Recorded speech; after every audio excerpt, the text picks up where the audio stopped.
Hi dear students, welcome to YouTube channel. நம்ம ஒரு முக்கியமான ஒரு பிரேக்கிங் நியூஸ் தான் பார்க்க போறோம். மோஸ்ட்லி எல்லா ஸ்டூடெண்ட்ஸுமே பிசிக்ஸ், கெமிஸ்ட்ரி அப்புறம் மேத்தமெட்டிக்ஸ் வந்து ரொம்ப ஈஸியா தான் சொல்லியிருந்தாங்க. அண்ட் ஈவன் பயாலஜியுமே ரொம்ப ஈஸி அப்படின்னு தான் சொல்லியிருந்தாங்க. பிசிக்ஸ் அண்ட் கெமிஸ்ட்ரி இது ரெண்டு மட்டும்தான் ஒரு சில ஸ்டூடெண்ட்ஸ் என்ன சொல்லியிருந்தாங்கன்னா ரொம்ப டஃபா இருந்துச்சு. கம்பேரிட்டிவ்லி கெமிஸ்ட்ரியை கம்பேர் பண்ணும்போது பிசிக்ஸ் வந்து நிறைய பேருக்கு டஃபா இருந்துச்சு அப்படின்னு சொல்லியிருந்தாங்க. ஸோ இப்போ மேக்ஸுமே ஓரளவுக்கு நாங்கள் நல்லா பண்ணியிருக்கோம். ஈவன் சென்டம் எடுக்கிறதுக்கும் எங்களுக்கு வாய்ப்பு இருக்குதுங்கிற மாதிரி சொல்லியிருந்தாங்க. பயாலஜியும் அதே மாதிரி தான் சொல்லியிருந்தாங்க. இப்போ நம்மளுக்கு சில क्वेश्चंस மேத்தமெட்டிக்ஸ்ல எல்லாம் தவறுதலா அது இல்லாதத கொடுத்திருக்காங்க. சோ மோஸ்ட்லி அது தமிழ் மீடியம் ஸ்டூடண்ட்ஸ் ஆன்சர் பண்ற மாதிரி இருந்துச்சு. இங்கிலீஷ் மீடியம் ஸ்டூடண்ட்ஸ்க்கு அது கொஞ்சம் டஃபா இருந்துச்சு. சோ இந்த வருஷம் நம்மளுக்கு பிசிக்ஸ் கெமிஸ்ட்ரியில மார்க் கம்மியானா கூட மேக்ஸ்ல சென்டம் எடுத்துட்டாங்க அல்லது பயாலஜில ஒரு அபோவ் 90க்கு மேல எடுத்துட்டாங்க அப்படின்னா இந்த மார்க்ஸை பேஸ் பண்ணி நம்ம என்ன பண்ணிடலாம்னா பிசிக்ஸ் கெமிஸ்ட்ரியோட மார்க்ஸை காம்பன்சேட் பண்ணணும். சோ காம்பன்சேட் அப்படி பண்ணிட்டோம். ஏன்னா கவர்மெண்ட் வந்து நம்மளுக்கு வந்து இப்போ கன்ஃபார்மா சொல்லிட்டாங்க மேக்ஸ்ல ஒரு 13 மார்க்ஸ் வந்து நாங்க கொடுத்துருவோம், கிரேஸ் மார்க்ஸா கொடுத்துருவோம் அப்படிங்கறத சொல்லியிருக்காங்க.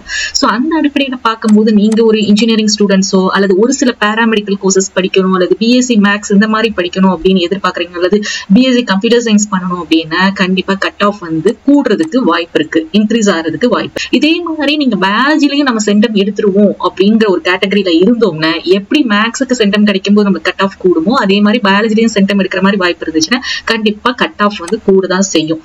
இது வந்து இப்ப கரண்ட்ல இருக்கக்கூடிய இதை வச்சு நம்ம எல்லாத்தையும் ப்ரெடிக்ட் பண்றோம் கட் ஆஃப்.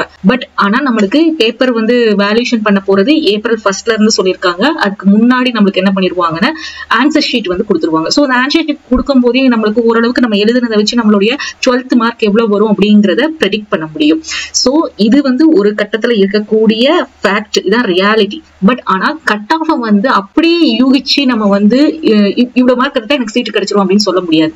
ஏன்னா நம்மளுக்கு ரிசல்ட் எல்லாம் ரிலீஸ் பண்ணதுக்கு அப்புறம் அப்ப என்ன முறைக்கு கட் ஆஃப் இருக்குது, ஏன்னா அப்பவுமே நம்ம ப்ரெடிக்ட் தான் பண்ண முடியுமே தவிர கன்ஃபார்மா இந்த கட் ஆஃப்க்கு வரும் அப்படிங்கிற மாதிரி நம்ம சொல்ல முடியாது. சோ இதை தெளிவா புரிஞ்சுக்கோங்க. நிறைய ஸ்டூடெண்ட்ஸ் கட் ஆஃப் என்னவா இருக்கும் அப்படின்னு கேக்குறீங்க.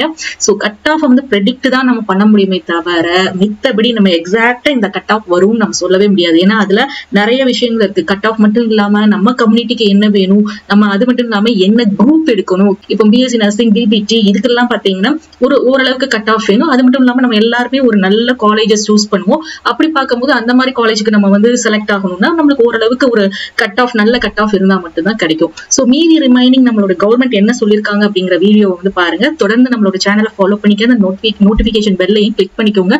அப்பதான் நீங்க எந்த காலேஜ்லயுமே நீங்க அப்ளை பண்ண மறக்க மாட்டீங்க.